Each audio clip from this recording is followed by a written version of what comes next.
윤갑이 여리에게 마지막으로 건넨 한마디는 마치 꺼져가던 불씨에 바람이 불어 다시 타오르듯 강철이의 심장을 되살렸다.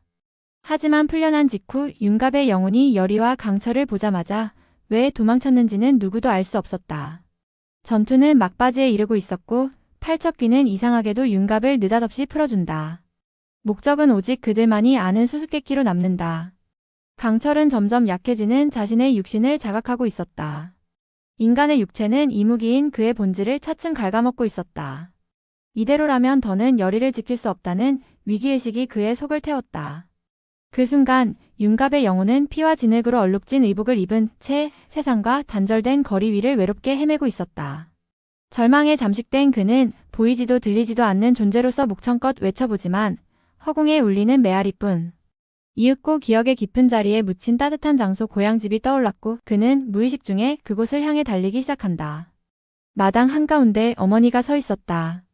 그를 반기던 어머니의 따뜻한 손길을 마주하고 싶었으나 그의 손은 그녀의 몸을 그대로 통과했다.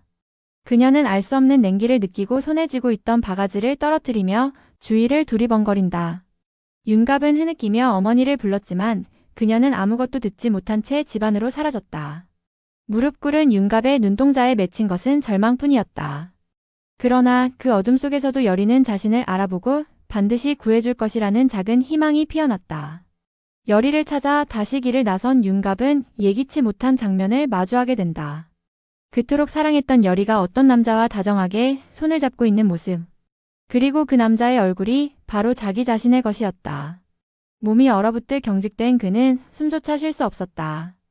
여리와 그의 형상을 한 남자는 시장에서 웃으며 물건을 사고 있었다. 갑작스런 두통이 그를 덮쳤고 기억이 돌아왔다. 죽임을 당하던 순간 다른 존재가 자신의 육신을 차지했음을 잊고 있던 윤갑은 여리의 뒤를 쫓기 시작했다. 그녀는 이미 새로운 윤갑과 함께 집으로 들어가고 있었다. 어머니가 반가운 표정으로 뛰어나와 두 사람을 맞이했다. 집안엔 따뜻한 밥상이 차려지고 웃음소리가 흘러나왔다. 그는 분명히 존재하고 있지만 아무도 그를 느낄 수 없었다. 더 이상 자신이 설 자리는 없다는 현실에 무너져 윤갑은 거리 한복판에 무릎 꿇고 오열한다. 그 순간 머릿속을 찢는 듯한 통증과 함께 낮고 기괴한 목소리가 들려온다. 봤느냐? 강철이 내 몸을 빼앗고 너의 모든 것을 거머쥐었지. 누구냐 대체 누구냐? 나는 대법사 풍산. 내 뜻대로 한다면 너의 몸을 되찾아줄 수 있다. 안 돼. 난 여리를 해칠 수 없어. 그건 해치는 게 아니라 구하는 것이다. 그녀를 이무기의 지배에서 해방시키는 것. 기회는 단 한 번. 주저한다면 영영 잃게 된다. 풍산의 유혹은 날카롭게 영혼을 파고들었다. 한편 궁궐 안에서는 팔척귀의 침입이 가까스로 저지된 후였다. 여리와 강철은 왕의 부름을 받고 김봉인 재상이 죽었다는 소식을 전해 듣는다. 밤이 깊어갈 즈음 태자의 방에 머물던 두 사람은 이상한 기운을 느낀다. 희미하게 들리는 부름. 여리 날 도와줘. 그 목소리에 몸을 돌린 여리는 충격에 빠진다. 눈앞에 선명하게 보이는 윤갑의 영혼. 하지만 윤갑은 도망친다. 여리가 뒤따르려 하자 강철이 그녀의 손목을 잡고 말린다. 가지마. 함정일 수도 있어. 그제야 여리는 정신을 차린다. 과거 팔척귀에게 속았던 기억이 떠오른 것이다. 강철은 윤갑의 영혼을 이용한 유인책일 가능성을 경고했고 그 말대로라면 지금 이 상황도 조심스러울 수밖에 없었다. 서로를 바라보며 멈춰선 두 사람. 여리는 여전히 윤갑의 눈빛이 머릿속에 맴돌았다. 그것은 사랑했던 그가 아니었다. 길을 잃은 채 방황하는 고통의 혼. 정말 함정일까? 떨리는 목소리에 강철은 조용히 고개를 끄덕였다. 내가 아직 그를 잊지 못하는 것도 알지? 여리의 물음에 강철은 미소 지으며 말했다. 말하지 않아도 알아. 그의 눈빛엔 이해와 슬픔이 동시에 담겨 있었다. 이무기의 본체였던 그는 이제 인간의 몸에 갇힌 존재. 점점 약해지고 있었다. 자신이 더 이상 오래 곁에 머물 수 없을 거란 사실을 알고 있었다. 그럼에도 그는 마지막까지 여리를 지키고자 했다. 그때 태자의 방에서 검은 기운이 뿜어져 나왔다. 태자님. 여리는 외치며 달려가고 강철은 그녀를 따라 손에서 금빛 기운을 내뿜는다. 방 안은 혼란 그 자체였다. 가섭스님은 피로에 지친 얼굴로 주문을 외우고 있었고 구석의 태자는 떨고 있었다. 그리고 방 한가운데 거대한 어둠의 실체가 모습을 드러낸다. 이건 팔척귀가 아니다. 가섭의 목소리에 긴장감이 감돈다. 그림자는 점점 사람의 형상을 갖춰가며 낮은 목소리로 속삭인다. 오랜만이군 가섭. 검은 도포를 두른 노인의 형상. 하지만 눈은 붉게 이글거렸다.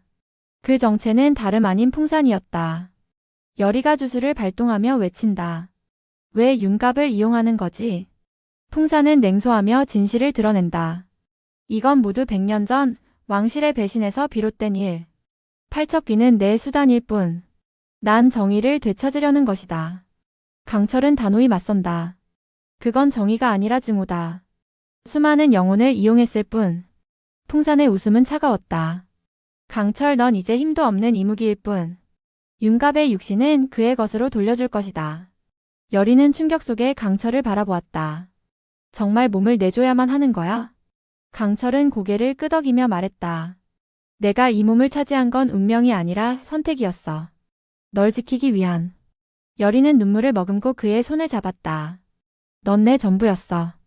풍산이 손을 뻗자 검은 기운이 태자를 향해 돌진한다.